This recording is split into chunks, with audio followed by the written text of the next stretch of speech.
सभी प्रभु प्रेमियों को मेरा प्यार भरा राधे राधे। इस वीडियो में हम चर्चा करेंगे धनतेरस की। धनतेरस आज से ही दीपावली का 5 दिवसीय उत्सव प्रारंभ हो जाता है। शास्त्र के अनुसार इस दिन भगवान धन्वंतरी कुबेर जी की पूजा का विधान है। ऐसा कहा जाता है कि धन्वंतरी भगवान साक्षात विष्णु भगवान के अवतार हैं। हम सभी जानते हैं जब समुद्र मंथन हुआ था तो भगवान धन्वंतरी ही अमृत का कलश लेकर आए थे। मान्यताओं के अनुसार अगर इस दिन सच्चे मन से विष्णु अवतारी धन्वंतरी भगवान का कोई पूजन करता है, कुबेर की पूजा करता है, तो उसका जीवन धन के लोभ में या धन के कमी में नहीं व्यतीत होता, स्वास्थ्य भी उनका ठीक रहता है। धनतेरस को धन त्रयोदशी भी कहा जाता है। इस दिन सोना चांदी बर्तन खरीदना बेहद शुभ माना जाता है। धनतेरस पर देवताओं के वैद्य माने जाने वाले भगवान धन्वंतरी मां लक्ष्मी की पूजा की जाती है। धनतेरस पर लोग इस कामना के साथ नया सामान घर में लाते हैं कि उनके घर में सुख समृद्धि बनी रहेगी। लेकिन एक बात और ध्यान रखें कि कुछ बर्तन लाने चाहिए और कुछ बर्तन नहीं लाने चाहिए। इसलिए हमें इस बात का विशेष ध्यान होना चाहिए कि हम क्या बर्तन खरीदें और क्या नहीं खरीदें। भगवान, अब आइए इसमें आगे चर्चा कर लेते हैं। भगवान धन्वंतरी की धातु पीतल मानी गई है, इसलिए धनतेरस के दिन पीतल के बर्तन खरीदना बहुत शुभ माना जाता है। पीतल के अलावा धनतेरस के दिन सोने चांदी तांबे आदि का सामान बर्तन खरीद सकते हैं। इस दिन धातुओं की चीजें बहुत शुभ मानी जाती हैं। मान्यताओं के अनुसार धनतेरस के दिन ये चीजें घर में लाने से मां लक्ष्मी और धन्वंतरी भगवान दोनों की कृपा सहज में उसे प्राप्त हो जाती है। इसके अलावा इस दिन झाड़ू भी खरीदनी शुभ मानी जाती है। हिंदू धर्म में झाड़ू, हम लोग कहते हैं कि जो बुहारू है, बुहारू को भी हम मां लक्ष्मी का रूप मानते हैं। मां लक्ष्मी उसमें वास करती हैं। कई चीजें हम बताते भी हैं कि बुहारू कभी ऐसी जगह पे नहीं रखना चाहिए जहां सबकी दृष्टि पड़े। तो हमको इसको चाहिए कि हम इसको बुहारू को साइड में छुपा के रखें। किसी की नजर, कहते बुहारू किसी को देनी भी नहीं चाहिए, तो संभाल के बुहारू को रखना चाहिए। ये भी ऐसा मानते हैं सब। इस दिन नई झाड़ू भी लानी चाहिए और कहते हैं जो लोग इस दिन नई झाड़ू लाते हैं मां लक्ष्मी का आगमन माना जाता है। धनतेरस के दिन लोहा खरीदना कभी भी शुभ नहीं माना गया है। धनतेरस पर कोई भी लोहे की नुकीली चीजें भूलकर भी नहीं खरीदनी चाहिए, इससे आपको हानि हो सकती है। साथ ही धनतेरस पर एल्युमिनियम की जो चीजें होती हैं वो भी खरीदने से बचना हमको चाहिए। धनतेरस वाले दिन मैं आपको एक मंत्र और बताता हूं। अगर आप इस मंत्र को ज्यादातर जाप करते रहें तो कुबेर की कृपा आपके ऊपर अवश्य बनेगी।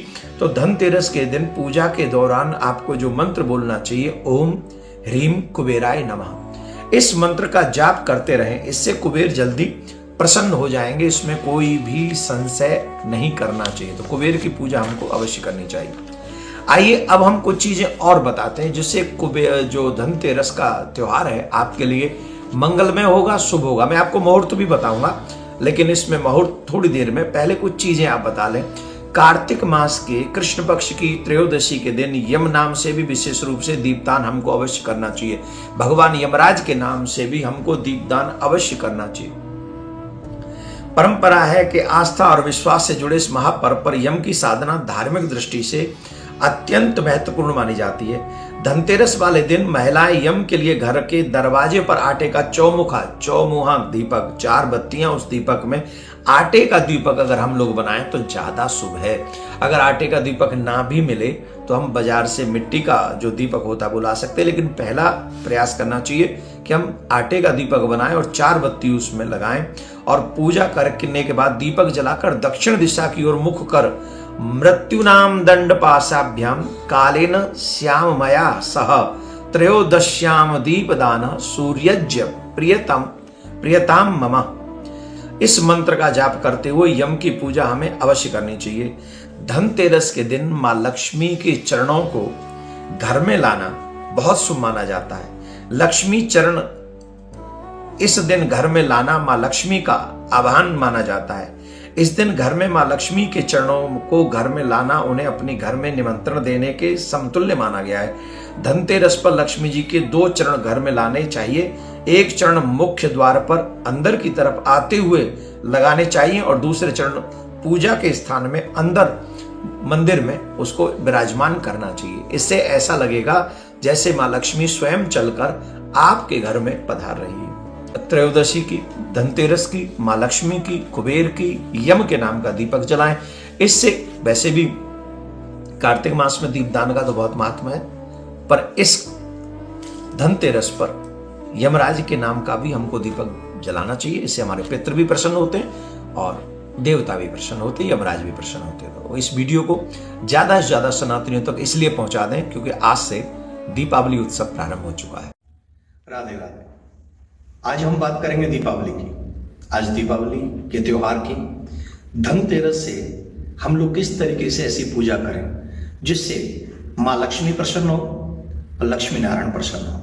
हम लोग तो सब यही चाहते हैं कि माँ लक्ष्मी की कृपा हम सबके ऊपर बनी रहे, जिससे धन के आने से धर्म और धर्म के आने से सत्य और सत्य के आने से परमात्मा की प्राप्ति हो सके। अब हमको ऐसी पूजा करनी चाहिए जिसकी वजह से माँ लक्ष्मी की कृपा हमारे ऊपर बनी रहे।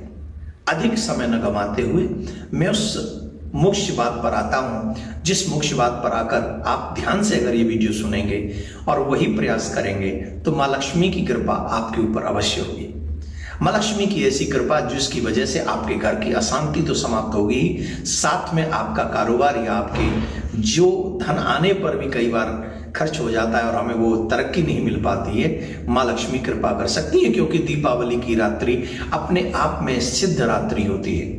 तो इसके लिए हमें क्या करना चाहिए? पहले हमें धनतेरस के दिन दीपक जलाने चाहिए। धनतेरस के दिन 13 दीपक घर के बाहर और 13 दीपक घर के भीतर जलाने चाहिए।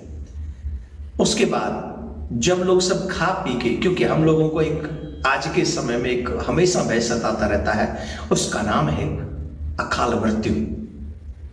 तो इस धनतेरस वाले दिन एक स्पेशली दीपक जलाया जाता है। वो दीपक है यम के नाम का, यमराज के नाम का।